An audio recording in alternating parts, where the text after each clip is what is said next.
Good morning कलिसिया। मुझे उम्मीद है आप सब अपने घरों पे तंदुरुस्त और भले चंगे हैं। अब हम परमेश्वर को धन्यवाद देंगे और हम धन्यवाद भी देंगे आज के वचनों के लिए।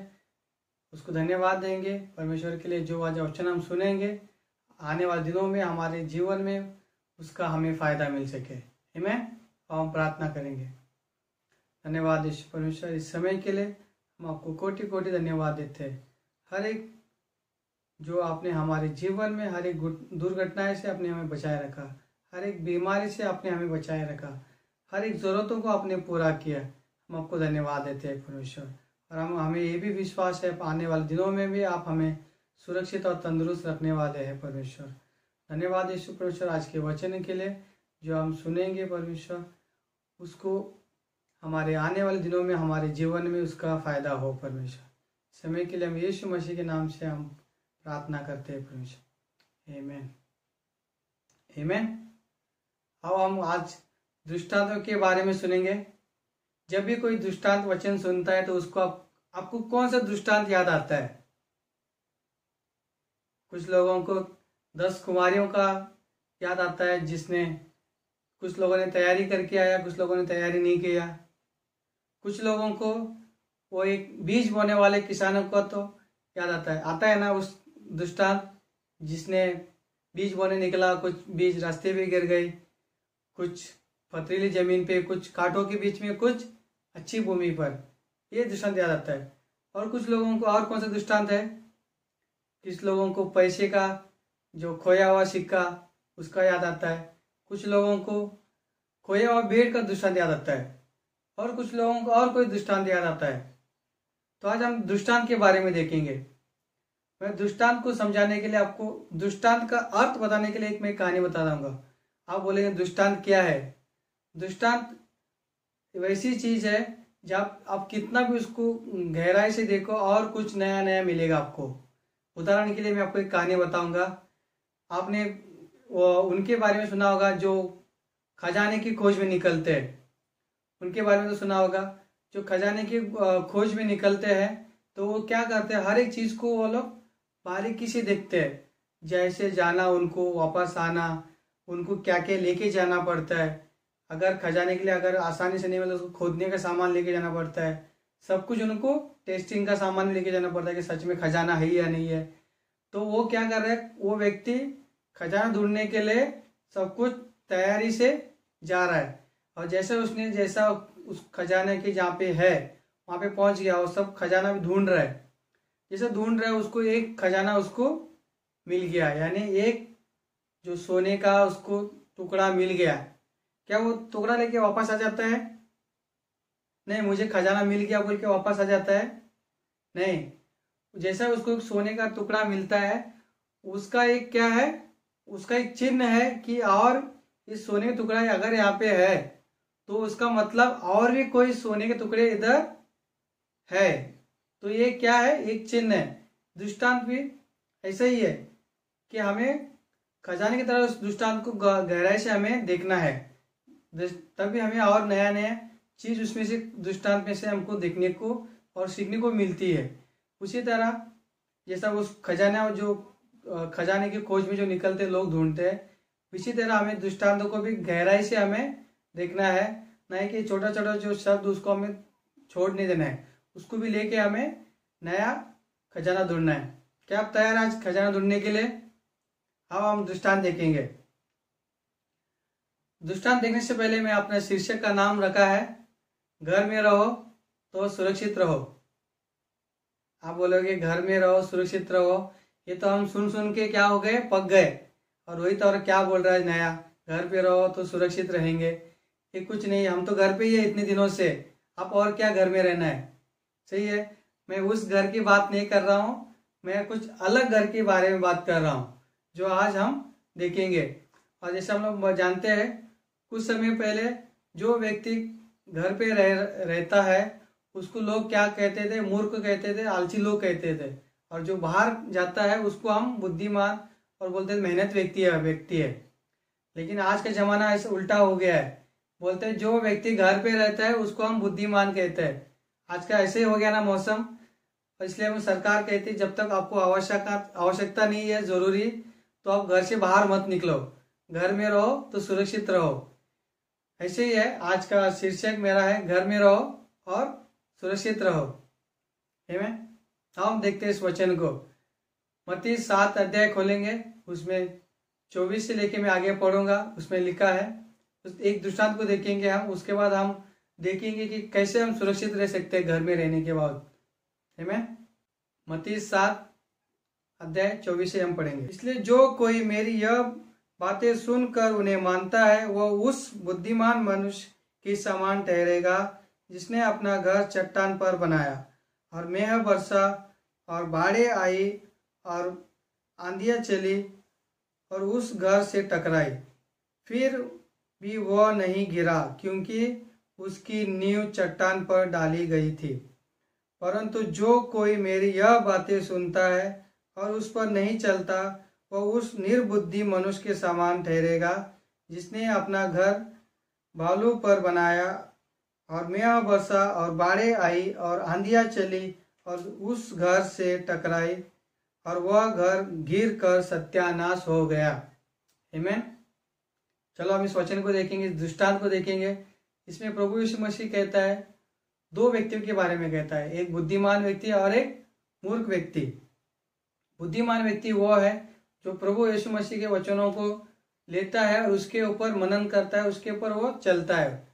वो बुद्धिमान व्यक्ति है जो वो उस काबिल हो गया जिसने अपना घर चट्टान पे बनाया। इस वचन में कहता है बुद्धिमान व्यक्ति वह है जो प्रभु का वचन को सुनता है, लेता है, उसको मनन करता है और उसके ऊपर चलता है। तो वो बुद्धिमान व्यक्ति हो गया जो अपना घर चट्टान पे बना रहा है। और चट्टान पे जब कोई घर बनाता है, आंधी आए, बारिश आए, तूफान आए, कुछ भी आ जाए तो वो घर नहीं गिरने वाला है। और मूर्ख व्यक्ति वो है जो प्रभु का वचन सुनता है लेकिन उसको मानता नहीं है, वो अपने ही मनमानी करता है, यानी वो अपना घर कहाँ बना रहा है, रेत पे बना रहा है। और हम सबको मालूम है रेत पे जो घर बनाते हैं उसका क्या हालत होता है, जैसे ही बारिश होती है या फिर हवा आती है उसका घर टूट कर गिर जाती है। क्यों? उसका जो नींव है वो सही तरह से मजबूत नहीं है। तो हम देखते हैं इन घरों के बारे में, हम थोड़ा हम देखेंगे कैसे घर बनाया जाता है। हमारे कलीसिया में बहुत सारे जो लोग हैं जो घर बनाने के लिए काम करते हैं, उनको बहुत अच्छी रीति से मालूम है जब भी कोई घर बनाता है उसको अच्छी तरह से उसको नींव डालना चाहिए, फाउंडेशन डालना पड़ता है। उसके बाद उसको खंबा खड़ा करना पड़ता है, यानी हम उसको कहते हैं कॉलम कहते हैं या फिर पिलर कहते हैं, तो उसको खड़ा करना पड़ता है। और हम सबको मालूम है जब भी कोई घर बनता है तो उसमें एक मुख्य खंबा होता है जो पूरा घर का जो वजन है वो उठाता है। अगर आपका घर स्लैब का है तो मुख्य खंबा है तो वो सब वजन वो उठाता है। अगर दूसरा कोई भी है तो भी वो मुख्य एक जगह होता है, वो वजन वही उठाता है, वो जो खंबा ही उठाता है, बाकी को वो हल्का करता है, वजन जो है वो खंबा उठाता है। उदाहरण के लिए अगर समझो आपका छोटा सा घर है, उसमें कुछ खंबे हैं, अगर समझो बीच का खंबा आपका है तो बीच का खंबा क्या करता है, सब बाकी जो है जो खंबे को उसने लोड कम देता है, यानी वजन कम, भार कम देता है और बाकी का वजन वो उठाता है, यानी पूरा घर का वजन वो उठाता है। अगर कोई साइड का अगर खंबा अगर थोड़ा क्रैक हो गया, थोड़ा कुछ प्रॉब्लम हो गया है तो घर नहीं गिरेगा आपका। क्यों? घर का पूरा वजन इस खंबे के ऊपर है, उसने पूरा वजन इसने उठाया है। और ये जो बाकी का है जो छोटे छोटे है उसने नहीं उठाया है, उसको क्या है सिर्फ थोड़ा ही गया है जैसे, इसलिए उस क्रैक होने के बावजूद वो घर नहीं गिरता है। अगर मेन जो खंबा है वो अगर घर का खंबा ही नहीं है तो वो घर आपका तुरंत गिर जाएगा। जैसा इसका मतलब ये हो गया आपने घर रेत पे बना दिया और घर आसानी से हवा आने के बाद टूट जाता है। अब हम देखते हैं उस मेन जो है खंबा आपका जो घर के अंदर वो किस चीजों से बनता है, कैसे बनता है और कैसे आपने कैसा बनाया उसको। अब हम और एक वचन देखेंगे, मत्ती 21 अध्याय 42 का देखेंगे हम। ये कौन सा है जो हम किससे बना है। यीशु ने उनसे कहा, क्या तुमने कभी पवित्र शास्त्र में यह नहीं पढ़ा, जिस पत्थर को राजमिस्त्रियों ने निकम्मा ठहराया था वही कोने का सिरे का पत्थर हो गया। यह प्रभु की ओर से हुआ और हमारी दृष्टि में अद्भुत है। आमीन। यहाँ पे जो कहता है वो पत्थर कोने का सिरा हो गया, यानी जो घर का जो भार उठाने वाला जो होता है खंबा वो बन गया है। जो कुछ उसके ऊपर आप डालो तो सब का वजन वो उठाता है। और ये कौन है? प्रभु यीशु मसीह है। आपने सही पकड़ा कुछ लोगों ने। प्रभु यीशु मसीह है जो सारा घर का समस्या का जो सारा भार वो उठाता है। अगर आपने उसके ऊपर घर बनाया है, अगर आपके घर के अंदर प्रभु यीशु नहीं है तो आपका घर आसानी से गिर सकता है। तो हम देखेंगे तो ये घर क्या उठाता है? इस सारे घर परिवार का समस्या उठाता है, सारे तकलीफ प्रभु यीशु मसीह उठाता है। और हम सब जैसे कहा है वचन में कहता है मत्ती 11:28 में लिखा है, हे बोझ से दबे हुए लोग मेरे पास आओ, अपना बोझ मुझे दे दो और मेरा हल्का बोझ आप ले लो। जैसे मैंने कहा जो मेन जो होता है खंबा वो क्या करता है? बाकियों को हल्का वजन देता है और जो सबसे भारी वजन वो उठाता है ताकि घर बने रहे उसके ऊपर। यहाँ पे वचन भी कहता है हल्का बोझ हमें देता है, भारी वजन वो उठाता है। यानी अगर हमको दर्द भी हो जाए तो भी हम टूट के नहीं गिर पाएंगे। वो प्रभु यीशु मसीह हमारा वजन को उठाए रखेगा, क्योंकि सबसे जो भारी है वो उठा रहा है। और हम सबको मालूम है प्रभु यीशु मसीह ने हमारे लिए इस धरती पर आए और हमारा सब पाप उसने अपने आप पे लिया। जो वजन था उसने पाप को ले लिया और अपने आप को क्रूस पे बलिदान दे दिया ताकि हम निर्दोष रह सके। जो पाप का जो वजन जो भार जो हम उठा नहीं पाते, इसलिए प्रभु यीशु पता था कि हम उस पाप लेके हम जी नहीं पाएंगे। इसका वजन बहुत बहुत तकलीफ देते हैं हम इंसान को। इसलिए प्रभु यीशु ने क्या किया? वजन हमसे ले लिया और हमें हल्का कर दिया, हमें पाप से मुक्त कर दिया और हमें आजाद कर दिया। उसने क्या किया? सारा वजन प्रभु यीशु ने उठा लिया और हमें हल्का बोझ दिया, हमें हल्का बोझ रखा है, हमें निर्दोष रखा है। हम उसके बारे में देखेंगे। जो व्यक्ति चट्टान के ऊपर घर बनाता है वो ऐसा व्यक्ति है, जैसे मैंने कहा जो मेन जो पिलर होता है घर का वो सही जगह पे रखता है ताकि सब कुछ वजन उसके ऊपर लोड रह सके। यानी प्रभु प्रभु प्रभु को वो सही जगह देता है, यानी पहला स्थान देता है। वैसा व्यक्ति है और वैसे व्यक्ति को हम सब जानते हैं उसका घर सुरक्षित हमेशा रहता है। अब उसके हम कुछ गुण देखेंगे। हम लोग जो चट्टान पे घर बनाते हैं उसका एक गुण कुछ गुण देखेंगे। और जो रेत पे रहता है, जो व्यक्ति चट्टान पे घर बनाता है उसका परिवार कैसा होता है? उसका परिवार सुरक्षित होता है। क्यों? जैसे मैंने कहा घर पे अगर परिवार है तो जिसके पास घर है उसको सुरक्षित रहता है और वो आदमी सेफ रह सकता है। और जो व्यक्ति के पास घर नहीं है वो सेफ नहीं है, यानी उसको असुरक्षित है। कभी भी उसको डर लगा रहता है कि मुझे कुछ हो जाएगा, अगर बारिश आ जाए तो मेरा घर गिर सकता है। वो ऐसा व्यक्ति है जो जिसने क्या किया, जो मेन जगह पे उसने घर नहीं बनाया, उसने कहीं और जगह पे उसने घर बनाया। तो हमें अपना घर ऐसी जगह बनाना चाहिए जहाँ से कभी भी गिरे नहीं, और जो मेन जो होता है कॉलम हमें बराबर सही जगह पे रखना चाहिए, नहीं तो हमारा घर लड़खड़ा के गिर सकता है। अब हम देखते हैं उस घर में क्या मिलती है। जिसके पास घर है हम सबको मालूम है उसको क्या मिलती है? एक संतुष्टि मिलती है और उसको एक सेफ्टी मिलती है, सुरक्षित मिलती है, परिवार को सुरक्षितता मिलती है। और जिसके पास घर है उसको ज़्यादा टेंशन लेने की जरूरत नहीं है। भले आपका भाड़े का घर हो, उसको क्या है, उसको एक घर है उसके पास, भले भाड़े का हो लेकिन घर है। उसको एक क्या मिलती है? एक सुरक्षितता मिलती है। कहीं कैसे भी घर हो, भाड़े का हो, छोटा हो, बड़ा हो, सुरक्षितता मिलती है। जो घर जो रेत पे बनाता है घर उसको कभी भी सुरक्षित नहीं रह सकता है। उसके हमेशा उसके अंदर एक डर खाया रहता है, कभी क्या हो जाएगा, कभी क्या हो जाएगा, कभी बारिश होने मेरा घर गिर जाएगा। उसको हर समय उसको एक डर खाती रहती है। अब हम कुछ कहानी को देखेंगे। जो व्यक्ति सुरक्षित घर पे रहता है उसका हालात को देख के कैसा प्रतिक्रिया होता है, और जो व्यक्ति जो रेत का घर पे रहता है उसका प्रतिक्रिया कैसा होता है हम देखेंगे। एक कहानी बताऊंगा, दोनों को मैं उसमें जोड़ूंगा उस किरदार को। एक व्यक्ति है रमेश, जो उसने चट्टानों पे घर बनाया, यानी उसने सही तरह से घर बनाया, यानी प्रभु यीशु मसीह का उसने वचन को सुना, उसके ऊपर मनन किया, उसको पालन किया। इसका मतलब उसने प्रभु यीशु मसीह को उसने सही स्थान दिया, जो कुछ आए उसके ऊपर वो वजन डाल सकता है। और जो चट्टान जो रेत पे घर बनाया उसने, तो उसने सब कुछ बाहर अपने आप पे लेके चल रहा है, वो ऐसा व्यक्ति है। यहाँ पे कैसा चट्टान पे जो व्यक्ति कैसा है, जो कुछ स्थिति आती है जैसा वो बोला, उसके ऊपर वजन आता है, वो क्या करता है, वो प्रभु यीशु पे डाल देता है। क्योंकि जैसा वचन में कहा है, जो बोझ से दबे लोगों मेरे पास आओ, अपना बोझ मुझे दे दो, वो बोझ उसे दे देता है और हल्का रहता है।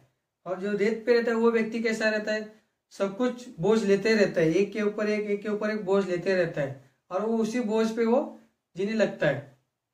उदाहरण के लिए हम देखते हैं, जो चट्टान पे जो घर बनाया उसका नाम रमेश है, और जो रेत पे जो घर बनाया उसका नाम सुरेश है। रमेश, सुरेश। अब हम सुरेश के बारे में पहले देखेंगे। सुरेश एक नौजवान लड़का है, और वो उसने काम पकड़ा है, रोज काम पे जाता है आता है। लेकिन उसको काम पे जाने के लिए एक बस में से उसको सफर करना पड़ता है, यानी इधर से 20-30 किलोमीटर दूर उसको सफर करना है। बस में आना जाना उसका रोज चालू है, सुबह जाता है काम के लिए बस से, और शाम को काम छूटने के बाद बस से घर आता है। तो उसका रोज चल रहा है, उसी बस में उसका रोज आना जाना रह रहा है। तो कुछ दिन हो गए उसको बस में सब कुछ लोग पहचान होने लगे। यानी कैसा पहचान, दूर से हेलो कैसे आप, बस इतना ही, हेलो आप कैसे आप, बस इतना है। तो एक दिन क्या होता है, सुरेश जैसे बस में चढ़ता है, अचानक जब ड्राइवर बस का ब्रेक मारा तो सुरेश का एक आदमी को, अनजान व्यक्ति को धक्का लग जाता है। सुरेश का एक अनजान व्यक्ति को धक्का लग जाता है, और अनजान व्यक्ति सुरेश के ऊपर भड़क उठता है और कहता है, अरे तुम चोर है क्या, मेरा बटुआ चुरा रहा है, तुम ऐसा है, तुम चोर है, तुम वो है, तुम मेरा पैसा चुराने के लिए मेरे पे गिरा, मेरे से पैसा निकालने के लिए आपने गिरा। सुरेश बोलता है, भाई साहब नहीं, मैंने नहीं गिरा, ब्रेक मारने के कारण मैं गिरा, और मैं चोर नहीं हूँ। तो वो अनजान व्यक्ति कहता है, मुझे मालूम है, हर चोर यही कहता है कि मैं चोर नहीं हूँ। उसको जोर जोर से उसको वो चिल्लाता है।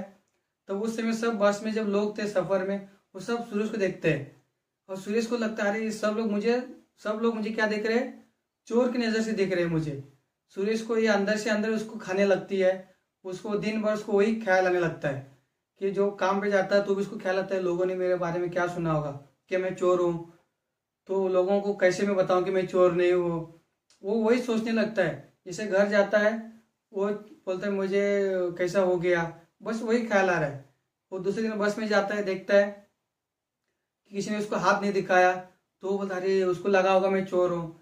तो वो अंदर ही अंदर खा रहा है, वो लेके बैठ रहा है, वो वजन पे वजन वो क्या कर रहा है, लेते जा रहा है, और उसी में वो घुट घुट के जी रहा है। अब हम देखते हैं रमेश का कैसा प्रतिक्रिया होता है। रमेश भी एक नौजवान लड़का है, वो भी काम पे जा रहा है, और एक दिन अचानक रमेश को सुरेश का बस में जाना पड़ता है। सुरेश का बस में जा रहा है, और उसी दिन सुरेश बस में जा रहा है, रमेश भी वही बस में जा रहा है, और उसी दिन रमेश को एक अनजान व्यक्ति से टक्कर लग जाती है।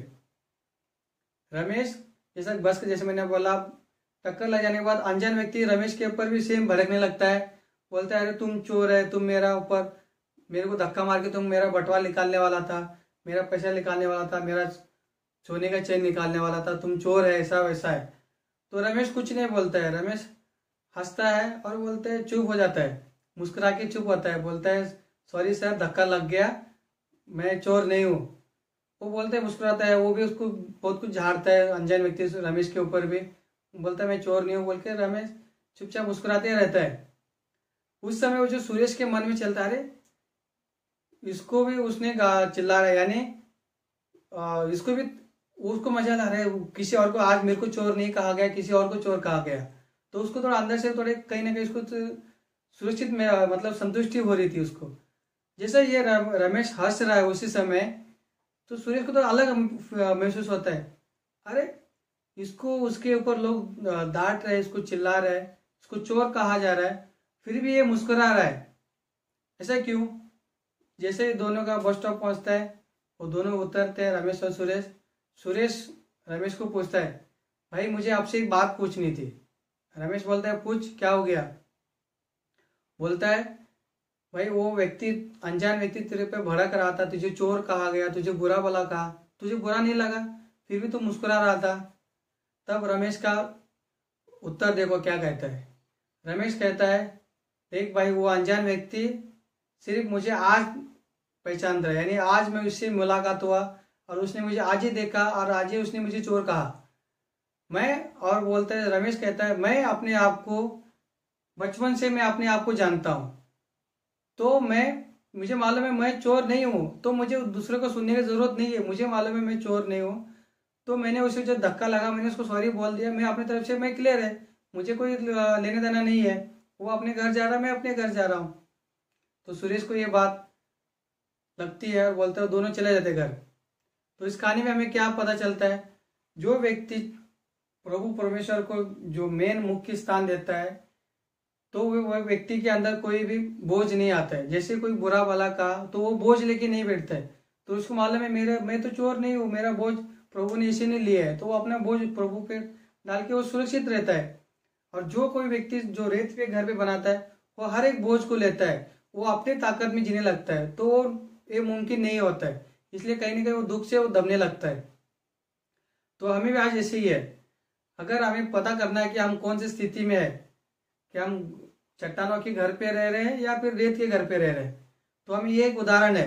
अगर आप चट्टान पे घर पे रह रहे हैं, कोई भी आपको कुछ कहे, भले इसका मतलब आंधी आए, तूफान है, जैसे मैंने कहा, तकलीफें आए, मुसीबत आए, आप उसको मुस्कुरा के उसको सामना करते हो, तो समझ जाना आप सही जगह पे है, आपने प्रभु को सही स्थान दिया है, और जो भी आपका वजन है वो प्रभु यीशु मसीह उठा रहा है इधर।